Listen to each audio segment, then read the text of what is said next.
Now hey guys, welcome back to the channel. In today's video, it is time to check out another very interesting airport that is actually located on top of a mountain. How does that work? Let's check that out today. Yeah, we are in Spain. We are in the Pyrenees Mountains, if that was the grammatically correct term. And this is where we are. This is Andorra Airport, also called La Seu d'Urgell. It doesn't matter. Now yes, as you know, between Spain and France, there is the country of Andorra, and that one actually doesn't have an airport because it's in the middle of the mountains and it's super tiny, whereas Andorra is probably here. But a few miles south of Andorra, there is actually an airport, I guess, for it. That's why it is called Andorra Airport, I guess. And as I already said in the beginning, this is located on a mountain. Yeah, which is a very, very, very weird choice of location for an airport. And I can imagine that building this airport wasn't easy. I mean, as you can see right here, this runway almost has got no slope. It's pretty near perfect, which is pretty hard to do on a mountain, let me just tell you that. Now, that's not the only thing about this runway. The other thing about this runway is that it's not very long, is it? It is 1,300 meters long, which is around 4,000 feet. That is, of course, a lot shorter than any other commercial runway that you can find. I mean, honestly, 1,300 meters, that's only gonna be like long enough for small general aviation planes like Cessnas or something. You don't want like 777s operate here, even though we're gonna of course do that later on in the video, but more on that later. Now, this airport's ramp is actually surprisingly large. There's quite a lot of planes that can be parked here, I guess, so that is cool. Right now we are spawned into a Cessna 172, which is a plane that you can often see here in real life flying. Now, we are in the mountains, meaning that the elevation of this airfield is 800 meters or 2,600 feet. That is quite a little bit of elevation, and as I've already said in many other videos, a plane has a lot less performance when it's flying at a higher elevation, meaning that a plane uses more runway at an elevation of 800 meters compared to a runway that is on zero, that is on sea level, which is why the 1,300 meter number is exceptionally alarming. But let's just go ahead and fly some planes here. Go ahead and do that here. This plane shouldn't have any issues. We shouldn't be overrunning here at the airport. Talking about overrunning, that is something that you do not want to do, like, at all. I mean, as you could already see before, there is very steep cliffs on both ends of the runway, so when you overrun, you just fall down to maybe even death. I don't know. Especially on this side, it seems to be pretty harsh. There we go. Yeah, you don't want to fall down here with your plane, definitely not. But yeah, the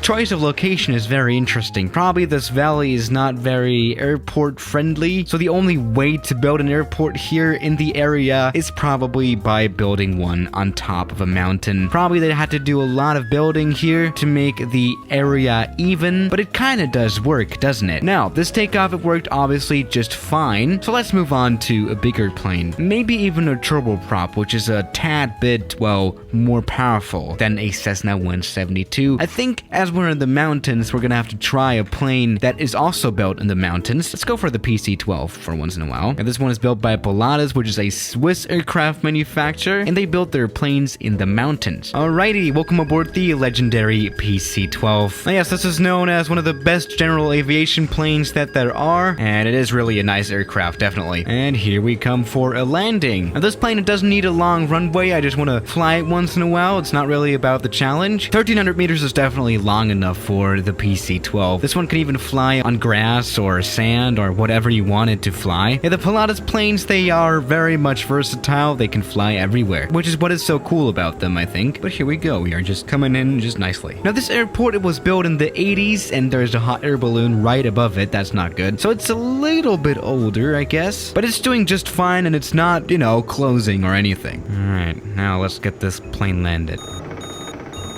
Oh my god. I haven't really been good with the landings lately. I think I bursted the tires on the landing. That was kind of hard. Yeah, I didn't expect the landing to be that hard. Yes, even though that landing worked out totally fine. Yeah, we broke our airplane, kind of. But that was not because of the runway, but because of the pilot, I guess. But this obviously was fine. The PC-12 can fly here without any issues. So that's perfect. Now yes, the PC-12, it is more of a general aviation plane, not really used by airlines. This is a private jet, kind of. But there actually was scheduled service to this airport. Yes, in 2015, there was an airline called Swift Air, which by the way is still a thing, that served here at this airport. They flew here from Madrid or Palma de Mallorca, which is also in Spain, with their ATR-72s, which are turboprop planes. You know what? Let's just hop into an ATR-72, the very plane that has flown here before. There's also been Air Andorra and Andorra Airlines that use this airport, but for some reason, after a while, these airlines stopped serving this airport and it became fully private again, which is kind of weird actually when you think about it. But yeah, as of right now, there is no scheduled airliner service to this airport. But as I already said, the ATR-72, it has flown here in real life, so a landing shouldn't be that much of an issue, should it? I mean, yeah, this is a turboprop plane, and as you might know, turboprops, they have quite a nice stopping performance, so let's just get this plane landed. This won't be that much of an issue, I think. Even though, yes, you do not have a lot of spare runway with any plane pretty much, which can be a problem if you want to use this airport with a lot of passengers and stuff. But yeah, let's just see if we can at least practically do it. Alright, that was another very bad landing. I highly apologize for that. But as you can see, the ATR-72 is quite a powerhouse when it comes to stopping on short runways. That was a very immediate stop, pretty much. Very nice one. There we go. Yeah, the ATR, it will handle anything you throw at it. By the way, this is a French plane. Some people actually believe this plane to be Russian, which is very weird. But no, this is a French one. And I have also made a video dedicated to that plane. Now, let's move on. 737. Let's just go ahead. This is the biggest version of the 737 MAX, and a version that is not out yet in real life. Yeah, so far we have only had the MAX 8, which doesn't fly either because it's grounded, but that's another story. Let's just see if this plane can even fly here at all. Now, 1,300 meters, this could actually become to get a little close, but I'm not that much worried, honestly. This shouldn't be that much of a problem. Alright, now, welcome aboard the 737 MAX 10. This is gonna be a pretty interesting landing. Now, yes, this plane is quite a little bit bigger than the other planes that we have tried so far. So this will be a very, very, very interesting landing, I guess. Let's just see how that's gonna work out. Alright, we're looking good though on the approach. Okay, maybe we can make a smooth landing this time around as well, but probably not. Alright, I think that was fine enough. That was actually a pretty epic landing, wasn't it? There we go. And we have stopped now. Even though we did use the whole runway, I'm kind of starting to get nervous, especially as we move on to bigger planes, right? Now, this landing was clearly exceptional, as you can see right here. Something I did was I pulled the roost thrusters in pretty much mid-air, which always looks very magic on airliners like the 737. There we go. Now, that was also okay on the smoothness level, I guess. No, this was not that much of a hard landing, so this was perfect. All right, that was all good, so we can move on. Again, we are kind of getting closer and closer to the edge of the runway, which this could get a little bit interesting with the bigger planes. Let's maybe go a little bit bigger with the 767. That is actually quite a lot bigger than the 737, but whatever, let's just do it anyway. I mean, what do we have to lose other than an airplane, right? Now, the 767 is like a plane that is like in between being a very large airliner and a small airliner, right? So this is gonna be pretty interesting. We might actually have a chance. I'm pretty sure this will be a fine enough landing. Let's just do it. That was a landing. Not a very smooth one, I guess, but maybe we can stop. Oh, this is getting close. Very much close.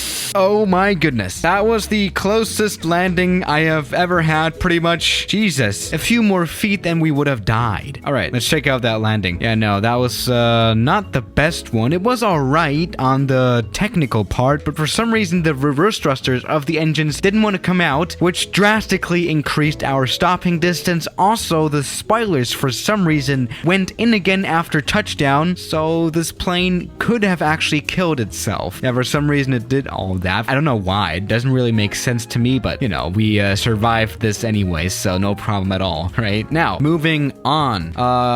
You know, I like to use the A350 because, you know, it's a plane that is a little bit more challenging when it comes to runway use. Because this plane, it does need quite a long runway. Let's just take this plane off here, I guess. That's something that we could do. Alrighty, welcome aboard the A350. Let's see if this takeoff is gonna work out. As I've already said, this plane needs quite a runway for its size, so this will be interesting. Let's just go full power and see how this works. I mean, yes, that's pretty common with more modern planes. They all tend to use quite a longer runway, I guess, because they're not really required to be able to fly on short runways. It is obviously a lot smarter to just build a plane that is a little bit more efficient but uses a longer runway. Actually, our chances are not too bad. Okay, never mind. We're very much reaching the end of the runway. This was very close. Jesus Christ. All right. I mean, it kind of worked out though. We're airborne and we're alive. And the plane is actually, it's building up some altitude without any issues and some speed, meaning that we have a very healthy climb here. Actually, this was very much close, but it kind of worked out still. So no worries at all. There we go. Here's the A350. And yeah, we kind of overshot the runway, but it was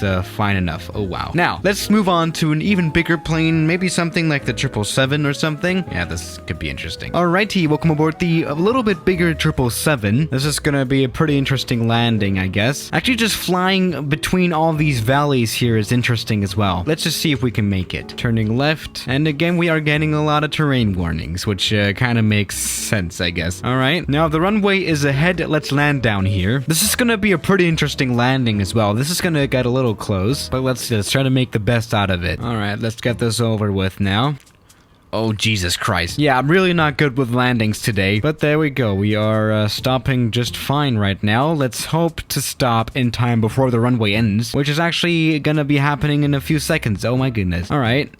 Okay, we are probably dead now. Right, goodbye, 777. Yeah, they're gone now. All right, that might have not worked out very well. I mean, we landed at quite a high speed, but such a, well, pilot error, I would call it, must also be tolerable by a runway. It needs to be long enough so that you can land without, say, reverse thrusters on it, which definitely wouldn't work. Now, this landing, it was kind of a failure too. Now, yes, what can we say about Andorra's airport? It's very interesting, especially with its short runway and all. I think it's a little bit too unknown. It's pretty cool, actually. A few more people should probably know about this one. The short runway, while it may seem cool, it's actually not that nice. You know, it is quite a huge limitation. You can only fly like ATRs here. That's the biggest plane to fly here, and you cannot really go bigger. Or you could fly 747s here. That might work too. I mean, obviously not safely, but that's another story. So yeah, guys, thank you for watching today's video, and I'll see you tomorrow. As always, good night.